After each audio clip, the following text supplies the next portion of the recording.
God. As you heard, my name is Nzyoki, Mulovi, brother to Mutiaine Mulovi, who's your pastor. Clement, hiyo ni ya kuwasaidia tu. Well, the truth is, his name is Mutiaine. Yes.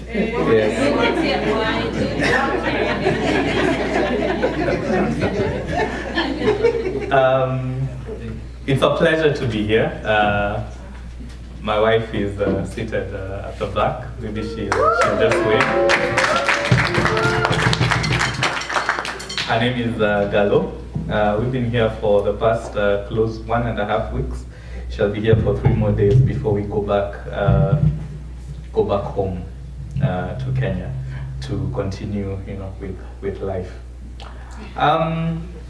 So today, let me just give you an outline of what you're going to do, so that if I get diverted, you can call me back and tell me, hey, you're getting carried away. We're going to look at a family over 3 generations. We're going to look at the great-grandfather. We're going to look at the grandmother and a young man. Okay. Though we won't do it in that order, but that's what we'll look at. But I want to start by looking at Proverbs chapter 10, verse 22. This sermon does not have a title. Yeah. So let me dispense with that. The blessing of the Lord, it makes rich, and he adds no sorrow with it. The blessing of the Lord makes rich, and he adds no sorrow with it. Anything the Lord brings your way, anything the Lord blesses you with, it'll make you rich, and it'll add no sorrow. And we need to expand our perspective of riches beyond money. Money is what? I can be a millionaire today, a pauper tomorrow, a pauper today, a millionaire tomorrow. So it's very fleeting, okay? And especially in this country where you guys have those lotteries, it can turn your life around. So rich is more than wealth. And I just want to start with a story about a disappointment I had. It was probably in 2011. 2011, I had just completed my internship. I was a newly qualified doctor, and as a newly qualified doctor, and as a Christian, you want to volunteer everywhere. Everywhere there's a medical camp. So I went for a medical camp in Umoja, that's in Nairobi, and we did what we needed to do. And on my way out, I hadn't had breakfast because I left the house really early, and then those guys there, it was a low-income area, so they didn't manage to give us tea or any snack. So it was 1:30 p.m. and I was walking, going to catch my matatu. And guess what I saw? I couldn't believe it. I saw kebabs for 25 shillings. And this one, see kebab ndogo, not small kebabs like a smoky or a sausage. These are huge kebabs, 25 shillings. And in my mind, I know that such a kebab usually costs 100 shillings, about $1. So 75% off. Wow. I'm not a fool. So I just went into my pocket and I bought 3. Wow. Okay? And in my mind, I was gonna eat 2, 1 for breakfast, 1 for lunch, and leave 1 for my wife. Okay? So I bought my kebabs, and I got into the matatu. And when you're hungry, you can already see, I'm going to get into the house. And I remember there we bought some ketchup. Yes. And I remembered I'll actually just sit nicely with a fork and a knife, get a soda and just eat this kebab. And traffic was bad. And I'm like, man, when I get home and eat my kebab properly, properly. My expectation was, up here, At last I got home at about maybe 2:45, maybe an hour after I bought my kebabs. So I unleashed my nice package, took a nice plate. We were only about maybe a few months married, so we had many new plates. So chances are the plate I got had never been used before. So yeah, I got out my plate and I removed my first kebab. It was still hot, so I didn't need to use the microwave. So I started,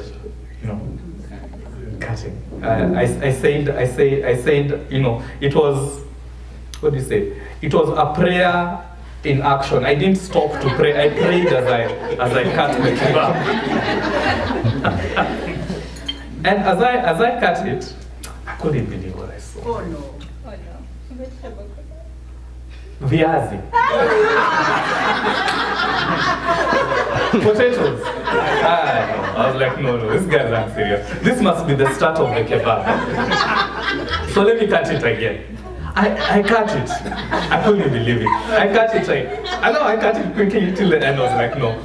This guy he made an error. That was a manufacturing error. Yeah. So let me now get the real one. I took out the second. Breakfast was ruined. So let's see what lunch has in store for me. And same process. Viazi. I was like, no. I can't believe this. So now, it was my wife's kebab that had to undergo the quality check. Sure enough, it was viazi. I was so disappointed. And the whole process, the whole build-up of the ketchup and the knives and the forks and everything, all that went to waste. Na nikasema watu wa Central na hizi viazi sana.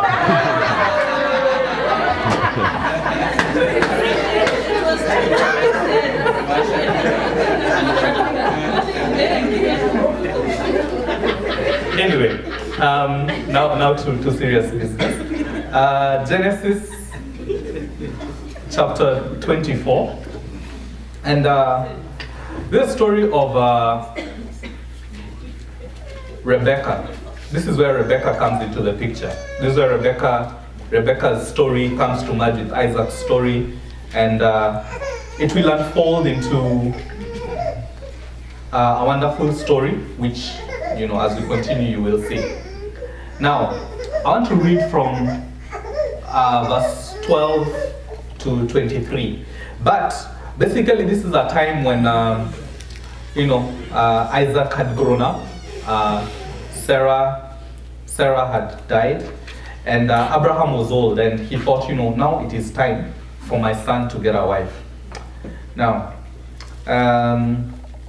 verse 9. It's not part of the, but I just want to say that I'm glad I wasn't born in some of these days. So the servant put his hand under the thigh of Abraham, his master, and swore to him concerning this matter. That one, I would have told him, I don't need to put my hand anywhere. Just believe me, I'll do the right thing. Anyway, let's go to verse 12. Then he said, O Lord God of my master Abraham, give me success this day, and show kindness to my master Abraham. This is Abraham's servant Eliezer. He's been given a great task. Go get me a wife. Get my son a wife from my people. So he prays to God, because it's a big task and he needs God to help him. Behold, here I stand by the well of water, and the daughters of the men of the city are coming out to draw water. Let it be that the young woman to whom I say, please let down your pitcher that I may drink. And she says, drink, and I will also give your camels a drink. Let her be the one you have appointed for your servant Isaac. And by this I will know that you have shown kindness to my master. And it happened, before he had finished speaking, that behold, Rebekah, who was born to Bethuel, son of Milcah, the wife of Nahor, Abraham's brother, came out with her pitcher on her shoulder. Yeah, that one just sounds like, some of those relatives you meet, and, my mother tells me, this one is married to the uncle of the aunt of the grandmother. It's a complicated relationship, but when you work it all out, I think Rebecca was Isaac's niece. So she said, drink, my lord, and quickly let her pitcher to her hand, and gave him a drink. And when she had finished giving him a drink, she said, I will draw water for your camels also, until they have finished drinking. Then she quickly emptied her pitcher into the trough, ran back to the well to draw water, and drew for all his camels. And the man, wondering at her, remained silent as to whether the Lord had made his journey prosperous or not. So it was when the camels had finished drinking that the man took a golden nose ring weighing half a shekel and 2 bracelets and weighing 10 shekels of gold. I guess that means very heavy. And said, "Whose daughter are you? Tell me please, is there room in your father's house for us to lodge?" Now Eliezer had been sent by Abraham, and at the start of the chapter it says that he came with 10 camels.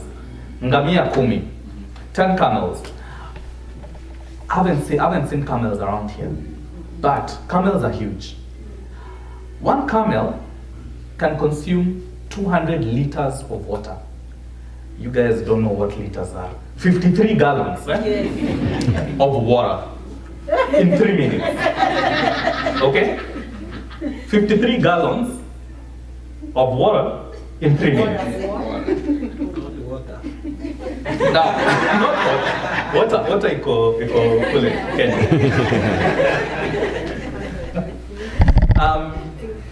Now, that tells you something. 53 gallons. That is more than the amount of fuel that goes into one of your massive SUVs. Okay? That's more fuel than goes into, let me see. Which big one? Than an Escalade. An Escalade, I think, has about 140 liters. That is more water. That is a greater volume than what goes into an Escalade. Now, imagine Rebecca had to fetch how many liters of water? She had to fetch 2,000 liters of water, or 530 gallons of water. Okay, so it wasn't a mean feat. You know, it's not, you know, someone coming to tell you, you know, give me some tea, then you tell them, okay, I'll also give you bread. Like, it wasn't that way. This took time. She was, you know, in her daily process of getting water for the family. And someone comes and says, can you give me water? And she offers, I'll give you water. And she looks beyond the need that this person has and says, your camels also need water, because clearly you've been for a long journey. Okay, this is clearly wasn't just an event. This was someone who had the habit of going the extra mile. This was someone who had the habit of doing so much more than had been asked of them. This was someone who had the habit of leaving no task untouched. This was someone who had the habit of excellence. She not only offered water to the camels. Imagine fetching water, 200 liters. By the time you finish the first camel, and you realize there are 9 more. Chances are, most of us would have said, okay, at least I've sorted you out on one, and you hadn't even asked me, you know? So it was zingine, jipange, or anyway, there are other girls who are coming, they'll sort out the other 9. But she went the whole 10 camels. And she did not quit. She ensured that all of them were fed, and here we are assuming that 2,000 liters of water later, she finished her job. Now, the other thing is, she didn't expect, you know, the shekels of gold, you know, the nose ring, and all the jewelry that she got. Many times, when you go the extra mile, and I find myself like that a lot of times, when I go, you know, the few times I go the extra mile, you know, you expect compensation or gratitude, you know? If it's at work and, you know, you do, you know, more than is expected of you, you expect, you know, hey, lazima bana ka bonus katakuja. Kwani this year there's no bonus, there's no quarterly bonus, and you know sometimes that really happens to us. I work in a maternity, and sometimes we really, you know, we may exceed our deliveries by even 50%, and it's a private hospital, so they're making money, making good money. And you know, we ask ourselves, hey, but these guys can't even realize it's us who are making the money for them, you know, and they give us bonus. The thing is, she worked without expecting compensation or gratitude. She excelled in what was essentially a mundane activity. I mean, who wants to excel at watering camels? You know, there are better things to excel at. I mean, you can excel at being a good writer. You know, people will notice you. You can excel at being a surgeon. You can excel at being an accountant. You can excel at being a lawyer. You know, you can excel at being a singer. Excelling at watering camels, who cares about that? But because she chose to excel in a mundane activity, it put her in the center of the Bible story, because she's directly in the lineage of Jesus. There are some things in your life right now which look, you know, like a total waste of time. They look mundane, and you know, you do them just because they have to be done. I mean, Rebecca, she had to fetch the water, because the water has to be fetched. You're the girl in the house, now what do? You just have to go fetch it. There are things in your life that you gotta do because they gotta get done, and there's no one else to do them. It's only you. And many times you approach them with the attitude of, okay, let me just do this because I know I just have to do this. But you have no idea that how well you do that thing, God is setting you up for the next big thing. When the servant was praying and saying, let her not only water me, but also water the camels, Rebecca was nowhere in the picture. That akapata leakage, Kenyans will love leakage. You know, Rebecca didn't get leakage and performed based on that leakage. She did what she would normally do. And let me tell you, many times we are caught, you know, by surprise. You know, opportunity comes by surprise. And one thing that, you know, we need to learn is that we need to be selflessly committed in everything that we do. Knowing that everything that we do, we do not do it for man, but we do it for God.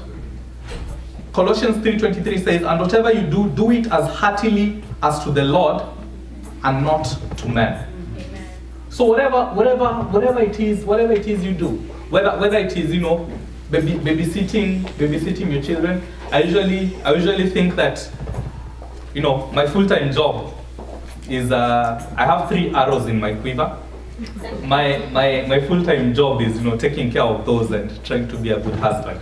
My part-time job is I'm a doctor, because it takes so much more energy to take care of those 3 quivers than those 3 arrows in my quiver than being a doctor.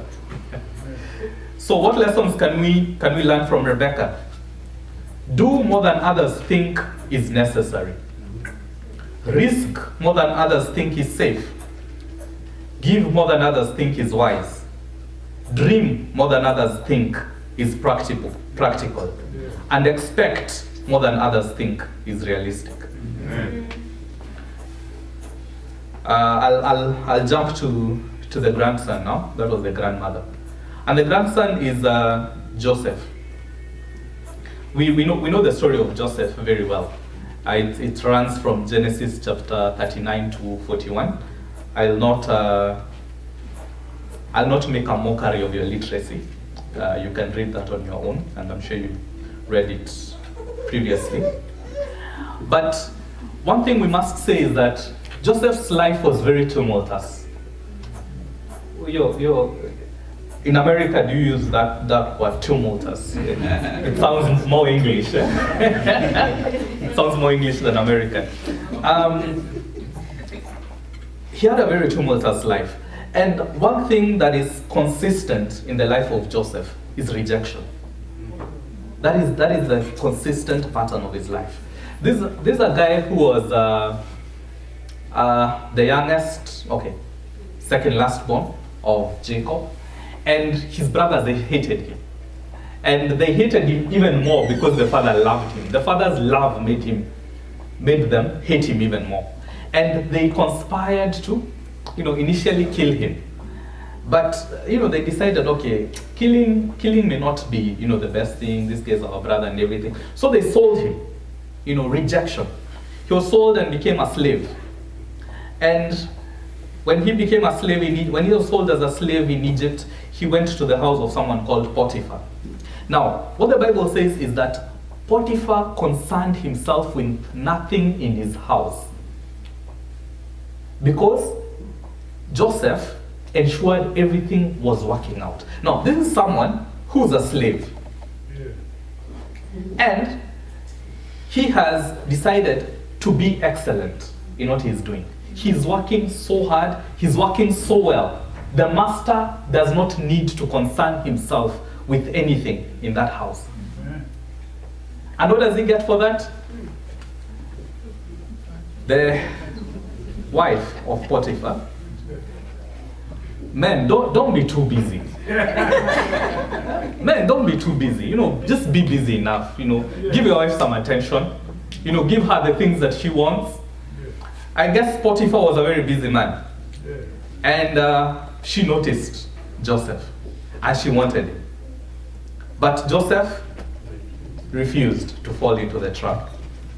And what happened for him doing the right thing? Again, rejection.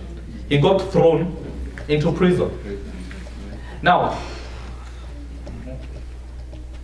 I doubt I'd have been as faithful and as hardworking and excellent as a slave as Joseph.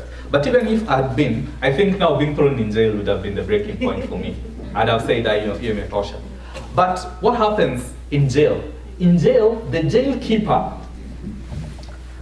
realizes, this guy is excellent, and he entrusts all the prisoners, to this guy.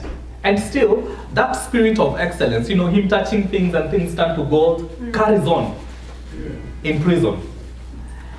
And God, and it says that God made whatever he did prosper, even in prison.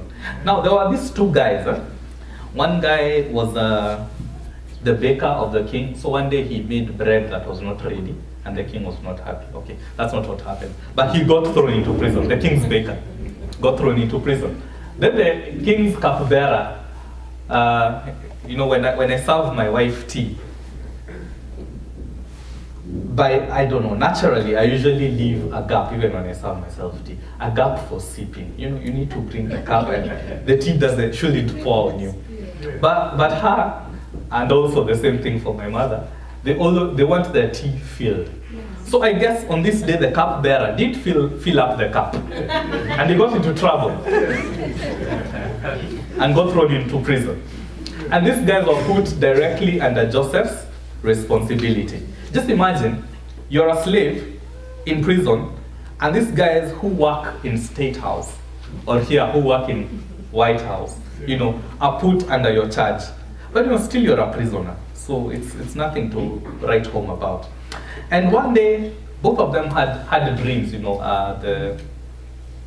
the baker and the cupbearer, both of them had dreams. And Joseph interpreted their dreams, and he told the baker, wewe utaanikwa na utakuliwa na badi. Yani you'll be put up, and the birds will eat you up.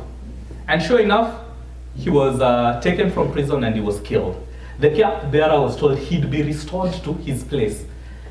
And as he was being restored, the thing that we always tell our peers when they're moving on is, do not forget me. When you're going there, do not forget me. I'm sure kwanza nyinyi wote mliambiwa hivyo. Usijisahau. I wonder how many of you have forgotten. And the cupbearer was told, do not forget me. But you know what? He forgot Joseph. As it happens, life happens. You're not gonna, be thinking about all the people that you are with. Life happened. The cupbearer forgot Joseph, but God never forgot Joseph. Pharaoh had a dream, weird dream. 7 fat cows are grazing, then 7 emaciated cows came and they ate this up. I usually see that story of 7 thin cows, and I remember something about our childhood, but we don't have time for that.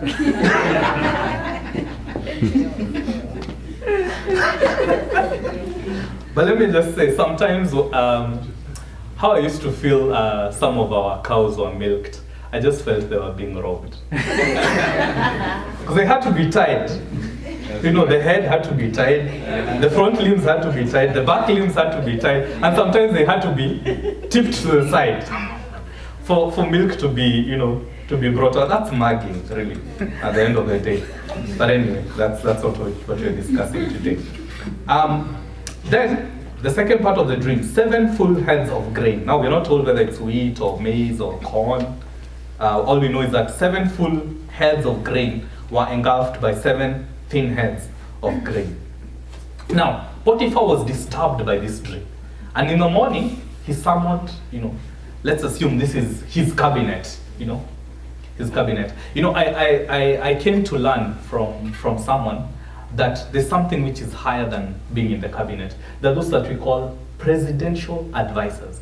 And presidents usually have advisors in all spheres. They have a presidential advisor on health. I pray that one day I shall be the presidential advisor on health. Because you have the president's ear. And then you have presidential advisor on agriculture, on all these things. So let's assume this wasn't the cabinet. Pharaoh called his advisors. The guys who know what's happening. The guys who have the data, they have the analytics, they have the intelligence, what's happening. And he told them about this dream. And he expected, answers from them, because you are the guys with the data. But let's assume those are the days of big data, and the big data raised nothing. I mean, they had all these algorithms, their laptops, their iPads, all accompanied by their personal assistants. These were not small people.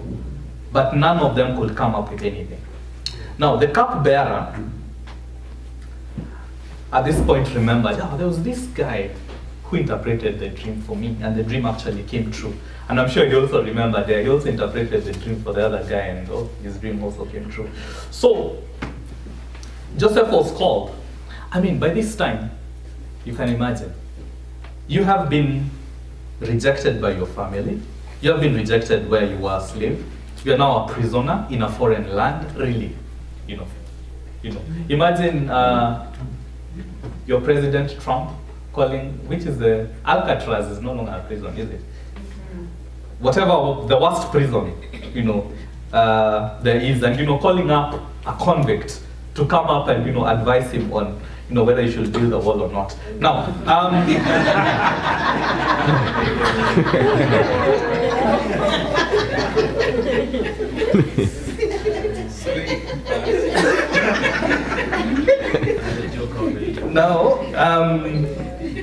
Joseph could have declined to interpret. I mean, mmenionyesha madharau.